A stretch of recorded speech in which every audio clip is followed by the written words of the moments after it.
All right, we're going to get started. Good morning, everyone. Good afternoon. It is Wednesday, so we're going to do a Rashi from the fourth Aliyah today. And actually, we're going to start in a little bit of a circuitous manner. We're going to start all the way at the end of Rashi in Parshas Vayechi, which will lead us back to our Rashi today in the fourth Aliyah. So let me bring that up on my screen. In Parshas Vayechi, this is fast forwarding many weeks from now, Yaakov gives the brachos to his children, and the bracha that he gives to Yosef is Ben Porat Yosef, Ben Porat Ale Ayin, Banot Saada Ale Shur. Very hard pasuk. All the brachos are very hard to translate. I'm not even going to bother translating it now. Maybe when we get to Parshas Vayechi, we'll see this pasuk again. For the moment, I just want to flag the pasuk. The bracha to Yosef is Ben Porat Yosef, Ben Porat Ale Ayin. And the way Rashi here translates the pasuk, based on the interpretation of Chazal, not necessarily the literal meaning of each one of these words, is Ben Porat, Porat from the Lashon Poria, to be fruitful, to multiply. Ben Porat, Higdalta Atzvecha, you Yosef, my son, says Yaakov to him in the bracha that he's giving him, you've aggrandized yourself. You've made yourself big. Ben Porat, you, my Ben, my son, have made yourself Porat, very big, Yosef. Ale Ayin, why did you make yourself big? To be above the eye. Ale, like Al, Ayin, the eye, Shel Esav, of Esav. To be above the eye of Esav. Lafikach, therefore, Zechisa Legdulas Benot Tzada Leshur. Therefore, because you were Ben Porat, you aggrandized yourself, Ale Ayin, to raise yourself above the eyes of Esav, you will be granted great bracha in your progeny, in your future, listakel b'cha b'tzeischa al Mitzrayim, that certain things will be looked upon you when you leave Egypt.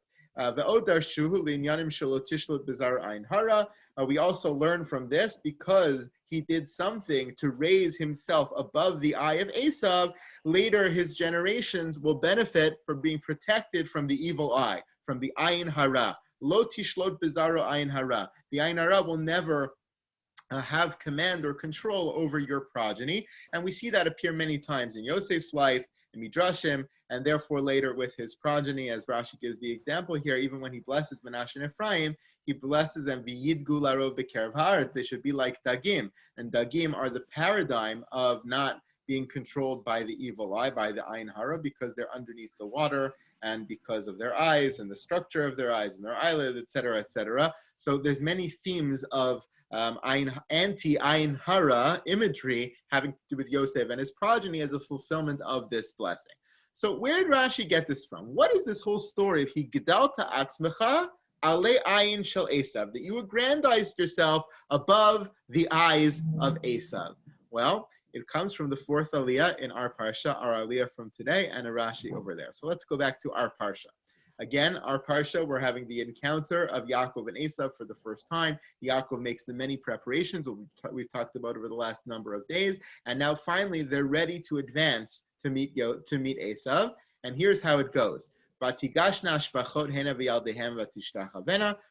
Bilhah and Zilpah and their children go and they bow down to Esav, and then Vatigash gam Leah v'yaladeha, then Leah and her children come to Esav and they bow down. And last but not least, remember we saw yesterday, Acharon Chaviv, he puts Rachel and Yosef at the end, the last ones to encounter Esav. And of course now as the story plays out, that's the order of how they bow down to him. First Bilhah and Zilpah and their children, then Leah and her children, and then finally, Achar, at the very end, Nigash Yosef Rachel Vayishlach. Then Yosef and Rachel come and bow down. Now Rashi points out over here, Nigash Yosef Rachel, the Kulan Ha'imaos Nigashos Lifnei Habanim. In all these examples, the mothers go ahead of the children, right? Vatigash Nashvachos Heina V'yal Dehen. First Bilhah and Zilpah go, and then their children. And then with Leah, Vatigash Gam Leah V'yal Ladeha. First Leah goes, and then her children. You'd imagine the mothers want to protect their children. They go ahead of their children go after, because they don't know what they're going to encounter with Esav. However, here the order is flipped. When it comes to the last of the people to bow down, Yosef and Rachel, instead of Rachel going first and Yosef following her, like the rest of the mothers and their children, the order of the pasuk says, Achar Nigash Yosef v'Rachel, as if Yosef is the first to approach Esav and Rachel is behind her. Why? Well, Aval Rachel nigash Yosef lefaneh. Yosef goes before Rachel. Why? Amar. Because he says to himself, Imi yafas toar. My mother, says Yosef, is very beautiful. Rachel was very beautiful. Shema yitla ba Rasha ze einav. Maybe this Rasha, Esav, who we're about to encounter, is going to put his eye upon my mother. He's going to have a thing for my mother. He's going to go after my mother in an inappropriate way, in a way that she doesn't want, I don't want, my father doesn't want. And therefore, A'amod kenegda, I'm going to go first and stand in front of her. Ve'akavenu milistach elba. And I'm going to prevent, because I'm going to stand in front of her, I'm going to prevent Esav from looking at my mom. I'm going to stand between Esav and my mother. Well, this is the incident that Rashi in Vayechi was referring to.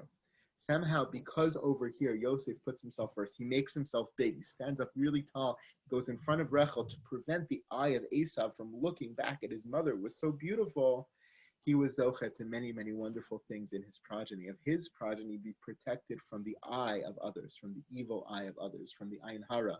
She'ein sholet bahem ayin hara. Lolo v'lo lazaro. Not for him and not for his children. All mida keneged mida, an appropriate commensurate reward for the act that he did over here of trying to block the evil eye of Esav from his mother. A beautiful sign of love for a son for his mother, and a beautiful way that Hashem rewards him for that in the future. And also putting it all together for us today in our study of Rashi, beautiful way to connect all these parshios together on all the Rashis. If you don't have both Rashis, both parshios, both the details are a little bit scant.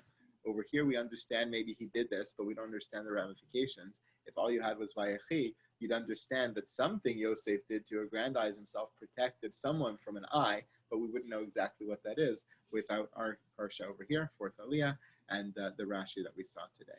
Thank you very much, and have a wonderful day, everyone. Thank you. Thank you, Have a Rabbi. good day.